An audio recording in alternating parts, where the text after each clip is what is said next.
আসসালামু আলাইকুম রহমতুল্লাহি ওবরাকাতুহ। বিসমিল্লাহ ওয়াসসালাতু ওয়াসসালামু আলা রাসূলিল্লাহ ওয়া মান ওয়ালা, আম্মা বা'দ। সুধী দর্শক, আমরা এই বিষয়ে প্রথমে কোরআনে কারীমের দিকে যদি একটু লক্ষ্য করি, সূরাতুল হাশর 10 নম্বর আয়াতের অংশ বিশেষ। আল্লাহ পাক রব্বুল আলামিন বলেছেন, ওয়াল্লাযীনা জাউ মিন বা'দিহিম ইয়াকুলুনা রব্বানা ইগফির লানা ওয়া লিইখওয়ানিনা আল্লাযীনা সাবাকুনা বিল ঈমান। এবং ওই ব্যক্তিরা যারা পরে আসবে তারা বলবে, হে আমাদের রব, আপনি ক্ষমা করুন আমাদেরকে এবং আমাদের ওই ভাইদেরকে আপনি ক্ষমা করুন যারা ঈমান সহকারে আমাদের কাছ থেকে গত হয়েছেন। এই আয়াতে আল্লাহ পাক রব্বুল আলামিন দোয়া শিখাচ্ছেন জীবিত ব্যক্তিদেরকে মৃত ব্যক্তিদের জন্য। দুটি বিষয় এখানে স্পষ্ট, একটা হলো দোয়া করা, আরেকটা হলো সেই দোয়ার রেজাল্ট মৃত ব্যক্তিদের রহে যায়। কোরআনে কারীমের এই আয়াত দ্বারা এই দুটি জিনিস একেবারে স্পষ্ট। যখন মৃত ব্যক্তিদের রোহে সওয়াব রসানি বা সওয়াবটা পৌঁছে যায়, তখন জীবিত ব্যক্তিদের, তখন এই সওয়াব কোন কোন ইবাদত থেকে তাদের কাছে যায়। ইবাদত মুখ্যত দুই প্রকার হয়ে থাকে, একটা হলো ইবাদতে মালিয়া, আরেকটা হলো ইবাদতে বদনিয়া। একটা শারীরিক ইবাদত, আরেকটা অর্থনৈতিক ইবাদত। আমরা এই আয়াতের লিঙ্কে যদি হাদিস শরীফের দিকে যাই, তাহলে দুটি হাদিস এখানে আমি কোট করতে চাই। একটি হাদিস আবু দাউদ শরীফের হাদিস, যে হাদিসটি আবু দাউদ শরীফে রাসূল করিম সাল্লাল্লাহু আলাইহি ওয়াসাল্লাম থেকে বর্ণিত হয়েছে। ইমাম আবু দাউদ বর্ণনা করেছেন কিতাবুজ যাকাতের মধ্যে, বাবু ফি ফাদলি সাকিল মা, পানি পান করানো, আরেকজনকে পানি পান করতে দেয়া, এই হলো অধ্যায়ের শিরোনাম। হযরত সাদ বিন উবাদা, ওনার আম্মাজান ইন্তেকাল করেছেন, তখন পাশে ছিলেন না, তিনি দূরে কোথাও ছিলেন। মৃত্যুর পরে, দফন করার পরে পেয়ারা নবী রাসূল করিম সাল্লাল্লাহু আলাইহি ওয়াসাল্লামের কাছে হযরত সাদ বিন উবাদা আসলেন এবং বললেন, ইয়া রাসূলুল্লাহ, ইন্না উম্মা সাদ কদ মাতাত ফাআইয়ু সাদকাতি আফদাল? ক্বালা আল মা ফাহাফারা বিরান ওয়া ক্বালা হাদিহি লি উম্মে সাদ। নবীজির কাছে বললেন, ইয়া রাসূলুল্লাহ, আমার আম্মাজান ইন্তেকাল করেছেন, আমি কাছে ছিলাম না। অন্য রিওয়ায়াতে আছে, আমি যদি কাছে থাকতাম তিনি কিছু দান সাদকা করার ওসিয়ত করতেন। আমি কাছে ছিলাম না বলে তিনি ইন্তেকাল করেছেন, দফন হয়ে গেছে। এখন আমি সন্তান হিসাবে তার জন্য কোনো সাদকা যদি করি, তাহলে এটা কোনটা উত্তম হবে? আমার মায়ের রোহে কোনটা যাবে বেশি, উত্তম হবে বেশি? নবীজি জবাব দিলেন, আল মা, খাওয়ার পানি ব্যবস্থা করো, খাবারের পানি। হযরত সাদ বিন উবাদা একটি কূপ খনন করলেন এবং বললেন, এটা উম্মে সাদ, মানে আমার আম্মা জানের সওয়াব রাসানির জন্য আমি উৎসর্গ করলাম। নাম দিয়ে দিলেন উম্মে সাদ, বীরে উম্মে সাদ। শুধু দর্শক, এই হাদিসে যেটা প্রমাণিত যে পানির ব্যবস্থা করেছেন।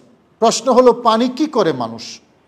পানি অনেক কাজে ব্যবহার করে, পানি দিয়ে অজু করে। তবে পানির কথাই যখন আসে, প্রথম যেই বিষয়টি মাথায় আসে সেটা হলো পানির অপর নাম জীবন, মানে মানুষ পানি পান করে, পানি খায়। তাহলে খাওয়ার পানি ব্যবস্থা করেছেন, উদ্দেশ্য কি?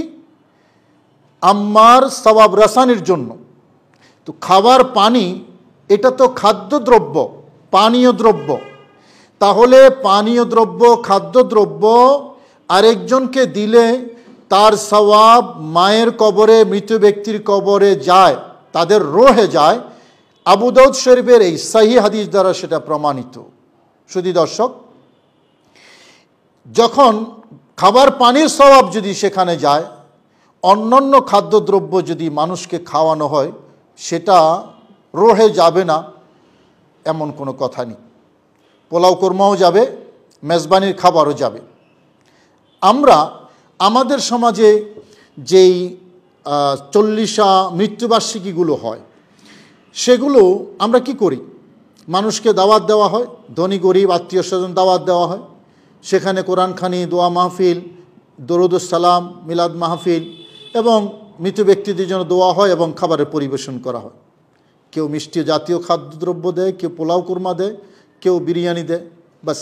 এখন এই হাদিসে, সাদ বিন উবাদার হাদিসে, যখন খাদ্যদ্রব্য মানুষকে দেওয়ার কারণে সওয়াব রাসানি হয়, এটা যখন প্রমাণিত, পানীয় জিনিস, খাদ্য জিনিস, যে কোনো খাদ্যদ্রব্য মানুষকে দিলে, মানুষকে খাওয়ালে, ধনী হোক গরিব হোক, আত্মীয় অনাত্মীয়, এটা তার রহে যাবে। এটা হলো ইবাদতে মালিয়ার উদাহরণ। অর্থাৎ অর্থনৈতিকভাবে যদি সাদাকা করা হয়, মানুষকে দেওয়া হয়, খাওয়ানো হয়, এটা যে সেখানে যায়, এই হাদিস দ্বারা তার প্রমাণিত।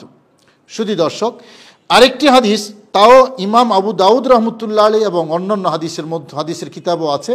হযরত আবু হুরায়রা রাদিয়াল্লাহু তাআলা আনহু, তিনি যখন একদল হাজি তারা হজে যাচ্ছেন, তিনি সামনে দাঁড়িয়ে বললেন, মাইয়াদমান লি মিনকুম আন ইউসাল্লিয়া লি ফি মসজিদিল আশার রাকাতাইন আও আরবান ওয়া ইয়াকুল হাদিহি লি আবি হুরায়রা। তোমরা যারা যাচ্ছ, তোমাদের মধ্যে কেউ যদি আমার পক্ষ থেকে একটু এই গ্যারান্টি, এই জামানত দাও যে আমার জন্য মসজিদে আশারের মধ্যে 2 রাকাত অথবা 4 রাকাত নামাজ পড়ে, বলবে যে এই 2 রাকাত 4 রাকাত নামাজ আমি পড়েছি আবু হুরায়রার উদ্দেশ্যে, আবু হুরায়রার জন্য। কে পারবে? এই হাদিসটি আবু দাউদের হাদিস এবং সেই হাদিস। শুধু দর্শক, এই হাদিস দ্বারাও কি বোঝা গেল? এটা কিন্তু ইবাদতে মালিয়া নয়, এটা ইবাদতে বাদনী, অর্থাৎ বাদনী ইবাদত, শারীরিক ইবাদত। আবু হুরায়রা নবীর সাহাবী, তিনি যখন বললেন যে আমার জন্য 2 রাকাত বা 4 রাকাত নামাজ আদায় করে আমার জন্য দোয়া করো, বোঝা গেল ইবাদতে বাদনিয়ার সওয়াবও আরেকজনকে উৎসর্গ করা বৈধ। মুখ্যত 2 প্রকারের ইবাদত, একটা হলো ইবাদতে মালিয়া, এটা আরেকজনের জন্য বা মৃত ব্যক্তিদের জন্য উৎসর্গ করা, এটাও হাদিস দ্বারা প্রমাণিত, আবু দাউদ শরীফের হাদিস। আর ইবাদতে বাদনিয়া, এটার সওয়াবও আরেকজনকে উৎসর্গ করা জায়েজ। কোরআন বলছে মৃত ব্যক্তিদের জন্য দোয়া করো। আমরা হাদিস দ্বারা বুঝলাম ইবাদতে মালিয়া হোক, ইবাদতে বাদনিয়া হোক, দুটোই উৎসর্গ করা যায়, আরেকজনকে দেয়া যায়। শরীয়তে সেই বৈধতা, সেই অপশন খোলা আছে। সম্মানিত দর্শক, এখন আমাদের সমাজে যে মৃত্যুবার্ষিকী এবং 40 প্রথমেই বলেছি, যদি হারাম কোনো অনুষঙ্গ এখানে যুক্ত হয় তাহলে হারাম। এখন মানুষকে খাবার দেওয়া, এটা তো হারাম হবার কথা নয়। মানুষকে মেহমানদারি করা, এটা তো হারাম হওয়ার কথা নয়। কোরআনে কারীমের আয়াত এবং হাদিস শরীফ দ্বারা এটা প্রমাণিত যে মৃত ব্যক্তিদের জন্য এই সকল অনুষ্ঠান করে দোয়া করা এটা জায়েজ। এখন প্রশ্ন থাকে দিন তারিখ নির্ধারণ করা, যেটা বলা হয়ে থাকে যে একটা তারিখ নির্ধারণ করে 40 দিনেই করতে হবে, 40 দিনে এটা না জায়েজ, 10 দিনে এটা না জায়েজ, মৃত্যুবার্ষিকীর দিনে যেদিন মারা গেছে সেটাও না জায়েজ। শুধু দর্শক, এখানে দিন তারিখ নির্ধারণ করা কেন হয়? দেখুন, দিন তারিখটা নির্ধারণ করা হয় ওই রকম যেমনটি আমরা নামাজের টাইম নির্ধারণ করি।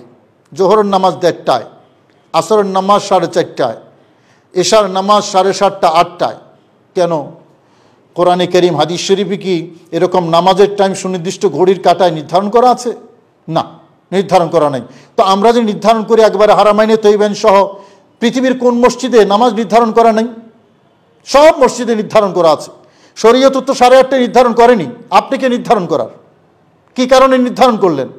যে কারণে নির্ধারণ করেছেন আপনি নামাজের টাইম, একই কারণে 40 বা মৃত্যুবার্ষিকীর টাইম নির্ধারণ করা হয়, অর্থাৎ মানুষ যাতে উপস্থিত হতে পারে, দোয়া মাহফিলে, মিলাদ মাহফিলে মানুষ যাতে উপস্থিত হতে পারে, সে কারণে এটা দিন তারিখ নির্ধারণ করা না করা এটা বড় প্রশ্ন নেই। মানুষের সুবিধার জন্য মানুষ যাতে উপস্থিত হতে পারে।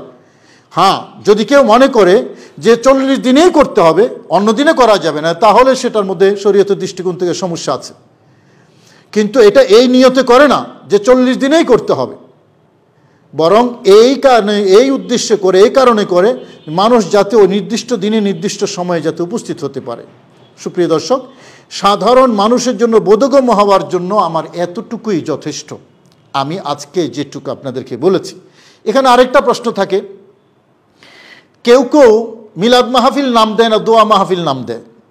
আবার কেউ কেউ এমন আছেন যে তারা 40 বা মৃত্যুবার্ষিকীর নাম দেয় না, মসজিদে গিয়ে হুজুরকে বলে, হুজুর আমার আব্বাজান আজকে মারা গেছেন, একটু দোয়া করবেন। তো হুজুর দোয়া করে দিচ্ছেন, দোয়া মাহফিল হচ্ছে।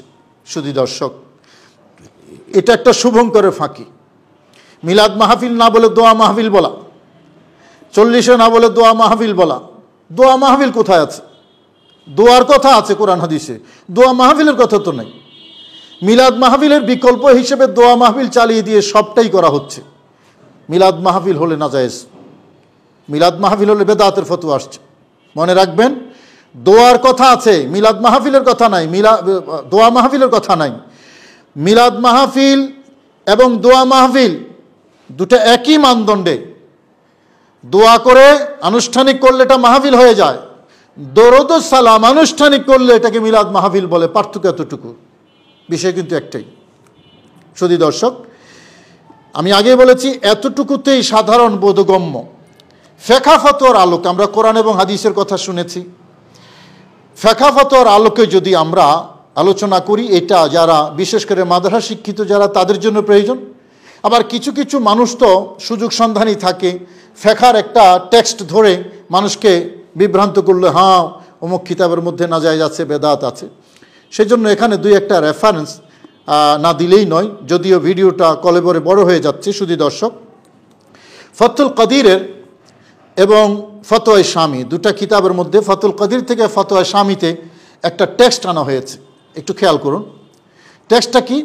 ওয়াকরাহু ইত্তিখাদ দিয়াফাতে মিনাত তুআম মিন আহলিল বাইত মিন আহলিল মাইয়িত, মৃত ব্যক্তির যারা আহাল পরিবার, তাদের পক্ষ থেকে মেহমানদারির ব্যবস্থা করা, খানাপিনার ব্যবস্থা করা, এটা মাকরুহ। কেন? লিআন্নাহু শুরআ ফিস সুরুর লা ফিস শুরুর।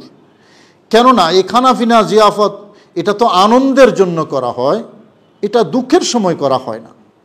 তো এখন তো দুঃখের সময়, একজন মানুষ মারা গেলে দুঃখের সময় হয়, সুতরাং এই সুখের সময় যেটা, এটাকে দুঃখের সময় নিয়ে আসাটা, এটা মাকরুহ।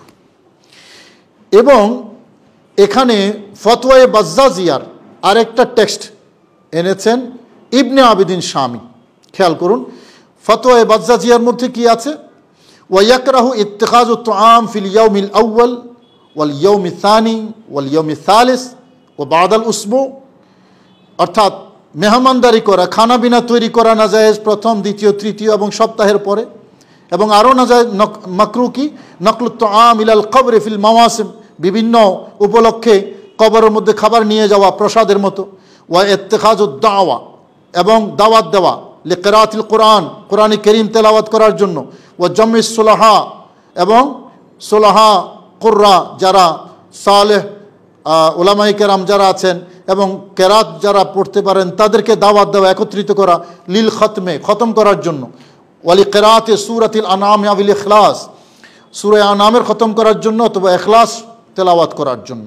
এগুলো সব মাকরুহ। কোন কিতাব? ফতোয়ায়ে বাজ্জাজিয়া।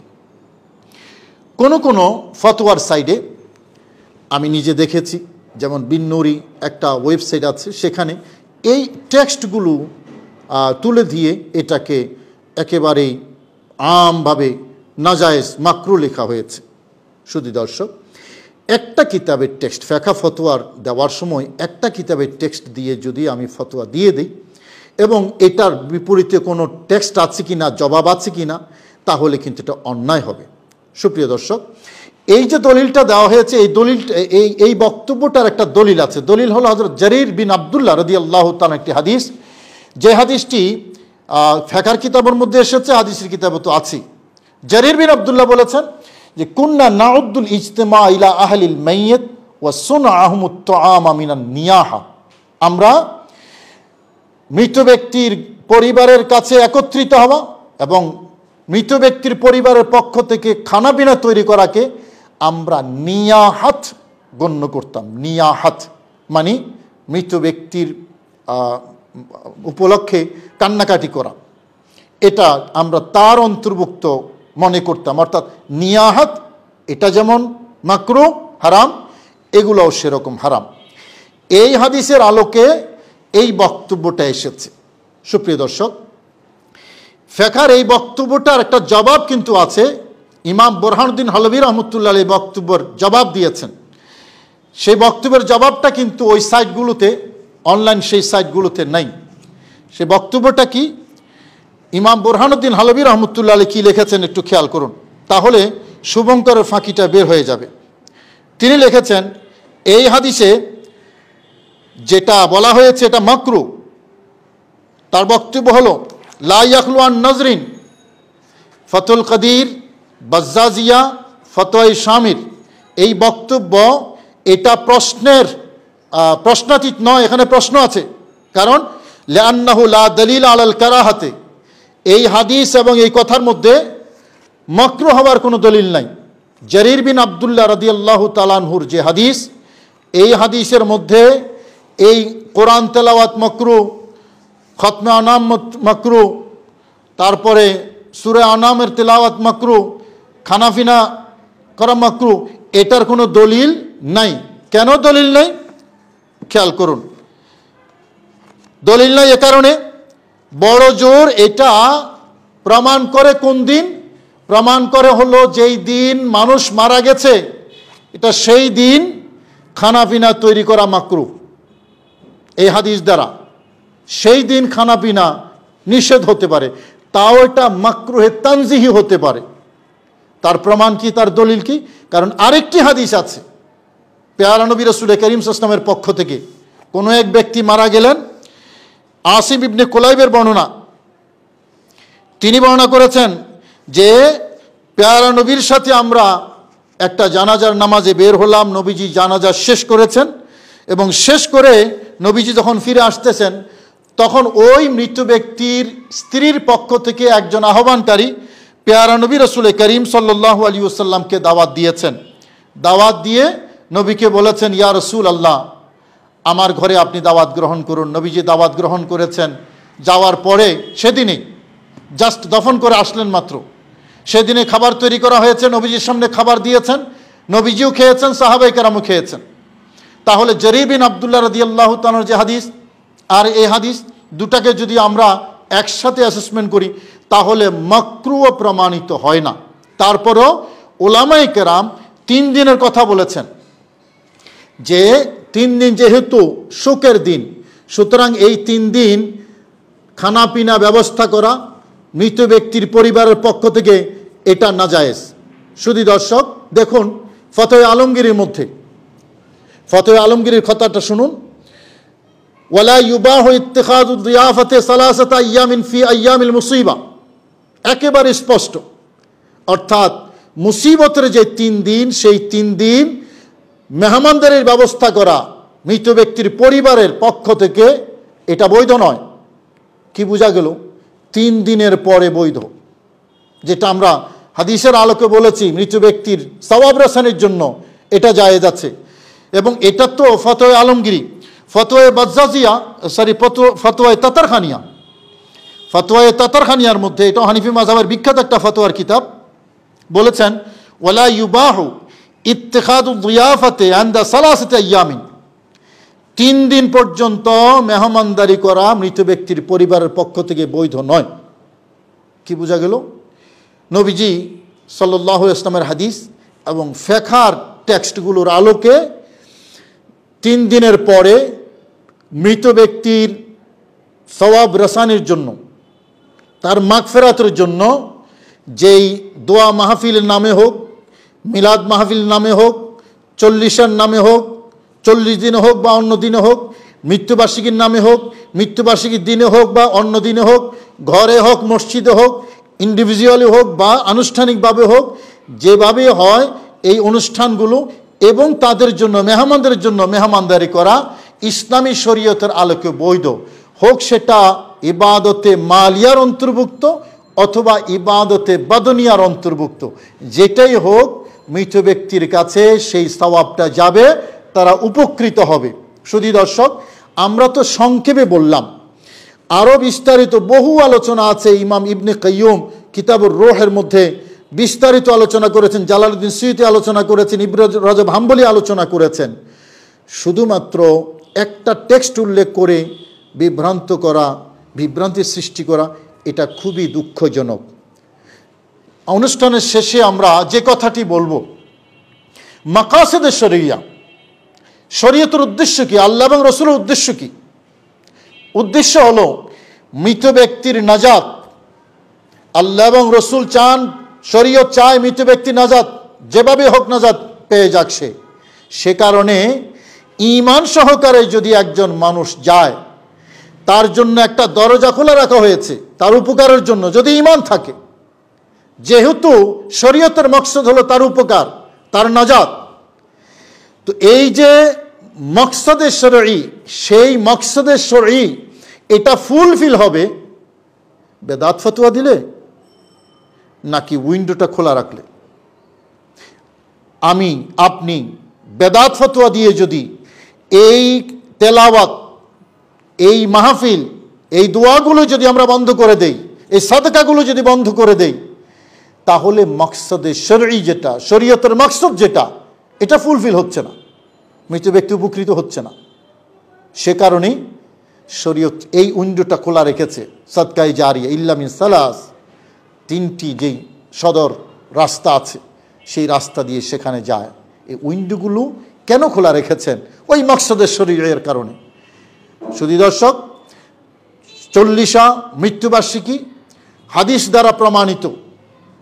এটা যে দিনে হোক, 40 দিনে হোক বা অন্য যে কোনো দিনে হোক, মৃত ব্যক্তির জন্য দোয়া করা, নামে কিছু যায় আসে না। এরকম বহু নাম আমরা দিয়ে দিচ্ছি বহু জায়গায়, সেগুলো নাজায়েজ হচ্ছে না। নামের জিনিস নয়, কামের জিনিস। কাজটা যদি জায়েজ হয় তাহলে এটা জায়েজ।